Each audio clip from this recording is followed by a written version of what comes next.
Dış Ses'in 3. bölümünden hepinize merhabalar. İngiltere Premier Lig'de Chelsea'de büyük bir kriz yaşanıyor bildiğiniz gibi. Chelsea'nin sahibi Roman Abramovich'in yetkileri elinden alındı. Daha doğrusu yetkilerini devretmek zorunda kaldı.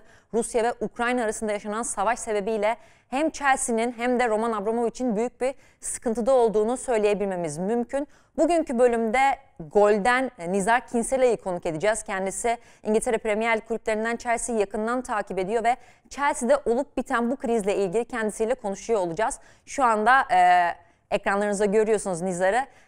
Nizaar, welcome to our new episode. Thank you for joining us today. Yeah, thanks for having me on. Chelsea has been going through a lot, a really difficult time, both financially and administratively in recent days due to the Russian and Ukraine war. So, can you just sum up the club's several weeks? What's happening in the Chelsea Football Club right now? It's been a bit chaotic. It's been a bit worrying. It's been, a destabilizing time for Chelsea. Financially they're scared.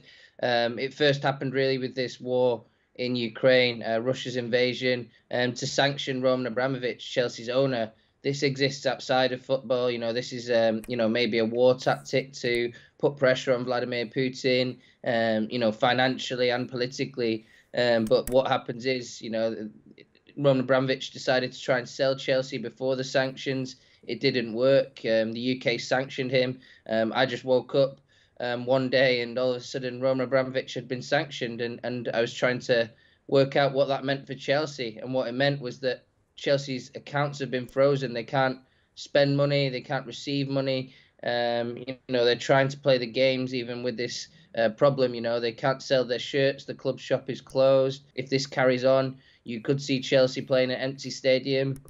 Their sponsors have suspended deals as well. So, there's lots of problems like that that have emerged from this situation, really. Yeah, it's really saddening to hear. Roman Abramovich handed over his power, his stewardship and care of the club to its charitable foundation trustees. So, when do you think the club will officially be sold? So, how does this process work right now? Yeah, so Roman Abramovich is still technically the owner of Chelsea, but he's not allowed to receive any money. The UK government, by sanctioning him, has said that, he can't take any money with him to Russia or wherever else he goes. So, yeah, the club is being sold. The government are involved. They managed to find a way. They're using this investment bank, Rain Group, in New York to help them. And now they're looking for buyers, and they have people coming to the table. There's English businessmen. We've had a Turkish individual expressing interest publicly. We've had Saudi Arabians. We've had Europeans. So we've had lots of people coming forward to try and buy Chelsea. I was told actually the end of the month is when they really hope to get Chelsea sold, and that'll be very important. It'll stop the sanctions. Chelsea will be unfrozen and allowed to do business. They're allowed to take money in, allowed to sell shirts, allowed to sell tickets. It'll just make the club feel more secure, because, I was at Chelsea, Newcastle this weekend, and people are feeling a bit nervous and a bit unsafe. I'm not talking about the superstar players. I'm talking about the 1,400 people that work at Chelsea, people who sell things, who help run the club, and behind the scenes, normal people kind of thing. So they're worried, and I think that this needs to go through as quickly as possible.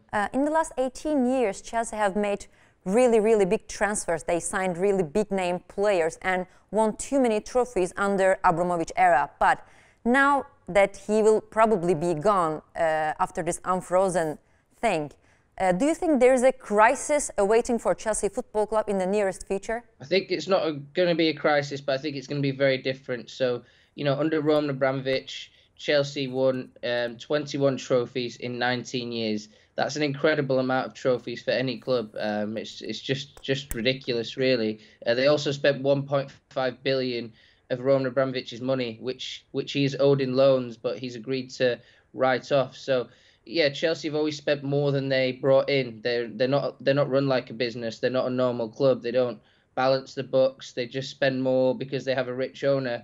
And I think that's what's going to change at Chelsea. Whoever comes in is not going to be like Roman Abramovich. There's not many of these kind of people in the world. You know, we have PSG, we have Manchester City, we have Newcastle now, but there's not many of these types of owners anymore. So I think that Chelsea will become like a business, and they'll spend less money. They have to be more careful with transfers. You know, currently they're not allowed to make transfers anyway because of the sanctions. They're not allowed to buy or sell players, and they're not allowed to renew contracts. So the new owners will have to do things differently, but they'll also have to do things quickly as well because, yeah, Chelsea are a little bit behind the other clubs. They need to renew some contracts, and you know, one of those guys is Antonio Rudiger, another guy is Andreas Christensen, and another one is Azpilicueta. So they have lots of problems like this. But Chelsea, for me, it won't be a crisis in the future. But it will be a very different club, and maybe, you know, maybe they won't achieve as much success as they did in the past. All right, let's talk about reactions. You've just talked about Chelsea reactions, the fans' reaction, but let's talk about the other clubs' reactions to the situation. For example, Liverpool manager Jurgen Klopp has recently said that, I'm quoting him, "Did anyone really care when Roman Abramovich came to Chelsea? It's pretty obvious where the money is coming from.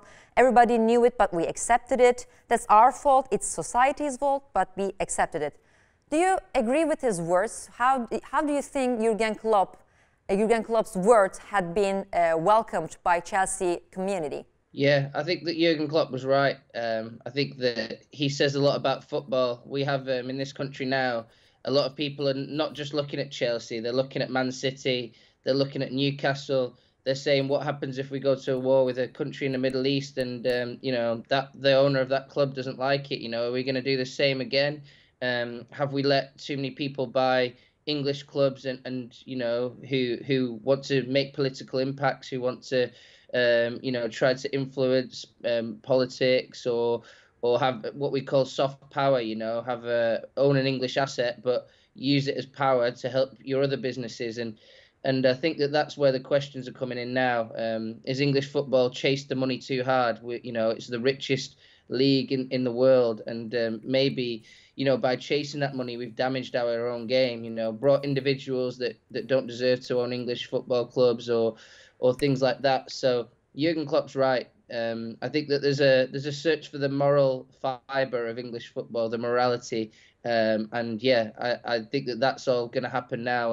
And Chelsea's crisis could spread to Manchester City or Newcastle. You've just talked about the players that could leave club at the end of the season because they are out of contract. But there's just one player standing out, Romelu Lukaku, because recently he talked about his former club, Inter, and people assume that he really likes to go back to Inter. So he and Thomas Tuchel didn't really patch things up. Do you think Romelu Lukaku will stay or leave at the end of the season, or maybe he's going to stay and, I don't know, maybe win another trophies under Thomas Tuchel in the nearest future?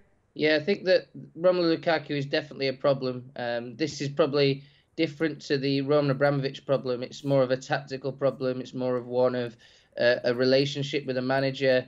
He doesn't really fit in Chelsea's system. So, you know, he's been left on the bench a lot in recent weeks. Kai Havertz has been amazing for anyone who watches Chelsea, really good and deserves to play ahead of Romelu Lukaku. But Kai Havertz also fits the system of Chelsea better. Thomas Tuchel's system doesn't suit Lukaku. There's a pressing and intensity style of play, and Romelu Lukaku doesn't have that. He had the same problem in Manchester United, where he struggled sometimes under Solskjaer. So I think that this is the real issue. There was that interview that happened that you mentioned with the Italian media where he praised Inter as well. So the supporters are very angry with him. He's not scoring goals. He doesn't feel any love from the Chelsea family.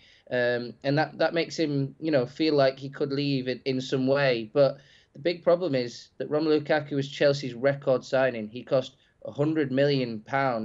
That's a huge amount of money, and he's also on £325,000 a week, which is Chelsea's highest salary. So for me to see Romelu Lukaku in another club, I can't see another club paying such high wages. I can't see the clubs that can afford Lukaku wanting a player who's struggling in Chelsea already. So for me, it's almost like he's trapped. I think that him and Thomas Tuchel need to find a way forward because the only way it's going now is downhill, and it's going to a little bit of a sporting disaster as well. So my final question is going to be about Thomas Tuchel, because I've seen your tweet about Thomas Tuchel. You said that Tuchel managed the things perfectly now, like he's really good at managing the crisis at the football club right now.